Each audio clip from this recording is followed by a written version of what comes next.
With the autopsy results inconclusive, rumors continue to swirl around the death of Nolan Wells, the 18-year-old who was found dead after boating with his friends on 4th of July weekend. Wells' parents and their attorney, Ben Crump, spoke with Chris Cuomo earlier tonight, and Nolan's mother said there's only one question she wants answered. Watch.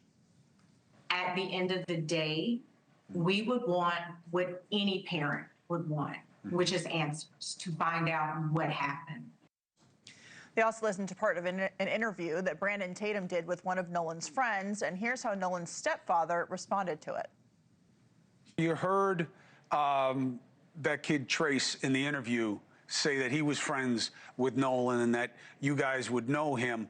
Do you know him? Do you recognize him? No, I don't.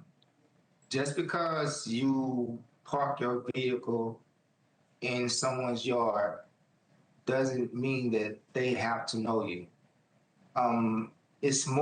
Sounds more to me like he's more focused on getting people to know him and getting away from the fact that his so-called best friend is not here anymore. Brandon Tatum is the host of the Officer Tatum Show, and like I just mentioned, he spoke with some of Nolan's friends. He joins us now. Brandon, thank you for being here. So first, just your reaction to Nolan's stepfather saying he doesn't recognize his friend Trace, who you interviewed, basically alleging that he didn't know him very well at all, if at all.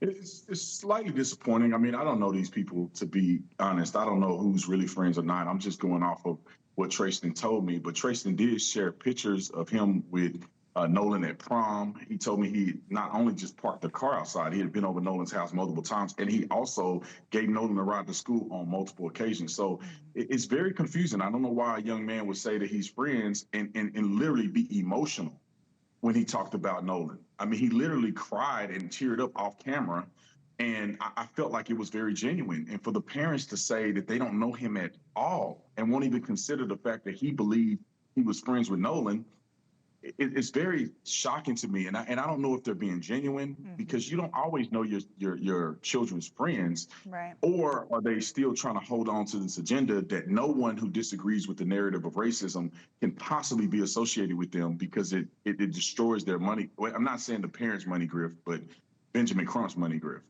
Yeah, I mean, we heard from Nolan's parents, and of course his mother. Any parent would want to know what happened, and she expressed that.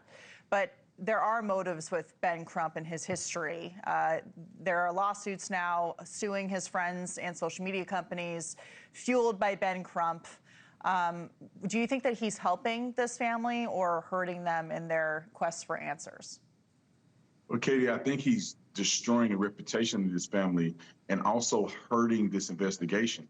The fact that he put out the autopsy prematurely when law enforcement didn't even put out the autopsy it can convolute the investigation, because now when you interview witnesses, you don't know if they are saying things because they saw it on television or have they genuinely had an experience only they would have if they were actually there at the scene.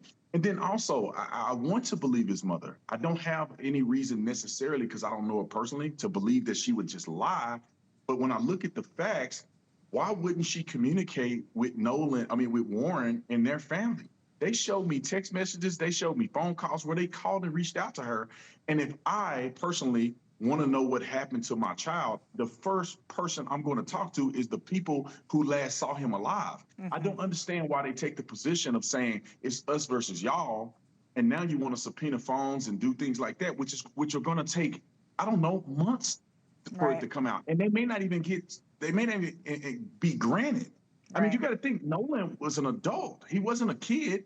So some of these social media platforms may not even grant them access to his account if they don't have somewhat of a legal search warrant. So I just wish that they would have come together as a community and got to the bottom of this, got information, and then shared it to the public instead of, making it a divisive thing up front. Yeah. Brandon, we're still waiting on the toxicology report, but from interviews with Nolan's friends, we do know that drinking heavily was involved, and that Nolan Wells was drinking. And you have on good authority that drugs potentially could have been involved as well. You also visited the island. Just what are your takeaways from what we know about the conditions there and the status of the investigation? Well, at this point, and I always encourage people to wait until the full investigation is out before you make a conclusion or a determination of whether somebody's guilty or not. Going out to Horn Island was very revealing to me because the initial statements from people who are talking about this, especially the Nolan Wells family, that they were acting as if they just dropped Nolan off at an abandoned island where no one was around to watch him get murdered or something. And then now you go and look at it, you go, well, no, there was tons of people there.